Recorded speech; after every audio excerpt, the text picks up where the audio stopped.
बहुत समय पहले की बात है। किसी गांव में एक गरीब ब्राह्मण रहता था। एक दिन उस ब्राह्मण के घर कुछ अतिथि आए। ब्राह्मण की स्थिति इतनी खराब थी कि उन अतिथियों को खिलाने के लिए घर में एक अनाज का दाना तक नहीं था। इस स्थिति को लेकर उसके और उसकी पत्नी में थोड़ी सी कहासुनी हो जाती है।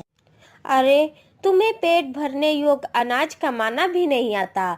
इसी का नतीजा है कि आज घर में अतिथि खड़े हैं और हमारे पास उन्हें खिलाने के लिए एक अन्न का दाना तक नहीं है। अरे भगवान, गुस्सा क्यों होती हो? कल मकर संक्रांति है। मैं कल दूसरे गांव भिक्षा मांगने के लिए जाऊंगा। वहां पर मुझे एक सेठ ने आमंत्रित किया है।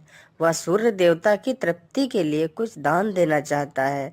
तब तक घर में जो भी है उसे आदर सत्कार के साथ अतिथियों के सामने रख दो। ब्राह्मण की यह बात सुन उसकी पत्नी और भी गुस्सा हो गई और बोली, तुम्हारी पत्नी होकर मैंने कभी सुख नहीं भोगा, ना ही कभी खाने को मेवा मिष्ठान मिला, ना ही ढंग के वस्त्र और आभूषण मिले, और आज तुम कह रहे हो कि घर में जो पड़ा है वो अतिथियों के समक्ष रख दो। अरे, जब कुछ है ही नहीं तो उनके समक्ष क्या रख दूं? पड़े हैं तो 4 मुट्ठी तिल, तो क्या अतिथियों के सामने सूखे तिल रख दूं? ऐसा करना अच्छा रहेगा? अरे भगवान, तुम उन्हीं तिलों को अच्छे से साफ करके उन्हीं को पका कर अतिथियों के सामने रख दो। इच्छा के अनुसार किसी भी मनुष्य को धन की प्राप्ति नहीं होती। जरूरी है तो पेट भरना, और पेट भरने योग्य अनाज तो वो मैं ले ही आता हूँ। अधिक धन की चाहत अच्छी नहीं होती है। ऐसी इच्छा का तुम्हें त्याग कर देना चाहिए। अधिक धन की इच्छा के चक्कर में मनुष्य के माथे पर शिखा बन जाती है। माथे पर शिखा वाली बात सुन उसकी पत्नी बड़े ही आश्चर्य के साथ ब्राह्मण से पूछती है, अधिक धन की इच्छा में माथे पर शिखा हो जाती है? मैं कुछ समझी नहीं, तुम कहना क्या चाहते हो? साफ साफ कहो। ब्राह्मण अपनी पत्नी की जिज्ञासा को शांत करने के लिए एक शिकारी और गीदड़ की एक कहानी सुनाता है। जरा ध्यान से सुनना भगवान। इसी कहानी में तुम्हारे सारे सवालों का जवाब है। एक दिन की बात है। एक शिकारी जंगल में शिकार खोज रहा था। जंगल में कुछ दूर आगे बढ़ने के बाद उसे एक काले रंग का जंगली सुअर दिखाई देता है। सुअर को देखते ही शिकारी अपना धनुष उठा लेता है और कमान खींचते हुए सुअर पर निशाना लगा देता है। कमान से निकला हुआ तीर तीव्र गति से जाकर सुअर को घायल कर देता है। घायल होने पर सुअर चिल्लाता है और शिकारी पर पलटवार कर देता है।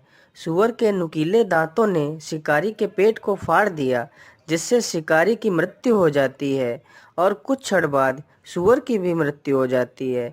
इसी बीच खाने की तलाश में भटकता हुआ एक गीदड़ वहां आ जाता है, जहां शिकारी और सुअर दोनों के शव पड़े हुए थे।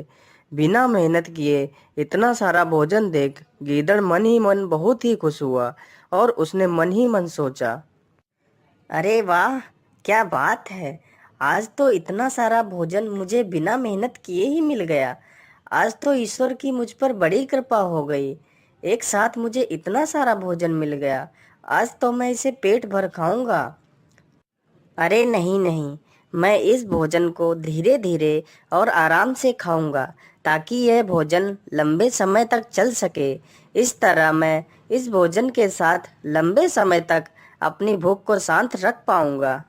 इन सभी बातों को सोचकर गीदड़ सबसे पहले छोटी छोटी चीजों को खाना शुरू करता है। तभी गीदड़ सूअर के शरीर में लगे तीर को चबाने लगता है।